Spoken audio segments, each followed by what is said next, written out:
ଶ୍ରୀମନ୍ଦିର ରତ୍ନଭଣ୍ଡାରର କିଛି ଭାଗ ଖରାପ ହୋଇଯାଇଥିଲା। ତାହା ପ୍ଲାଷ୍ଟର ଛଡ଼ାଇବା ପରେ ଜଣାପଡ଼ିଥିଲା। ତାକୁ ମରାମତି ନ କରାଯାଇଥିଲେ ହୁଏତ ଗଳି ପଡ଼ିଥାନ୍ତା। ତେବେ ରାଜ୍ୟ ସରକାର ଠିକ୍ ସମୟରେ କାର୍ଯ୍ୟ ଆରମ୍ଭ କରିଛନ୍ତି। ଠାକୁରଙ୍କ ନୀତିକାନ୍ତି ଅନେକ ଥିବାରୁ ଆଗାମୀ ରଥଯାତ୍ରା ପରେ ନିର୍ମାଣ କାର୍ଯ୍ୟ ଗଣତିମଣତି କାର୍ଯ୍ୟ କରାଯିବ ବୋଲି ଶ୍ରୀମନ୍ଦିର ଯାଞ୍ଚ କମିଟି ଅଧ୍ୟକ୍ଷ ବିଶ୍ୱନାଥ ରଥ କହିଛନ୍ତି। ଯାଜପୁର ଜିଲ୍ଲା ପରିଷଦ ସମ୍ମିଳନୀ କକ୍ଷରେ ଲର୍ଡ ସଂଘ ପକ୍ଷରୁ ମଧୁବାବୁ ଜୟନ୍ତୀ ଏବଂ ଆଇନଜୀବୀ ଦିବସରେ ମୁଖ୍ୟ ଅତିଥି ଭାବେ ଯୋଗ ଦେବାକୁ ଆସିଥିବା ବେଳେ ସେ ଏହା କହିଛନ୍ତି। ଏ ସଭାରେ ଜିଲ୍ଲାର ସମସ୍ତ ଆଇନଜୀବୀ ବିଭିନ୍ନ ଅଦାଲତର ବିଚାରପତି उपस्थित थिले।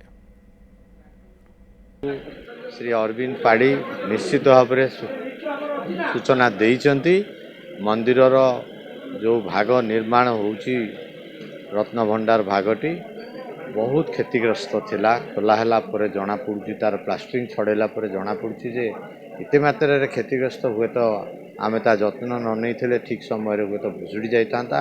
आमे समस्त उद्यम करवा जमी मरामती काम रथयात्रार परे खूब शीघ्र सर।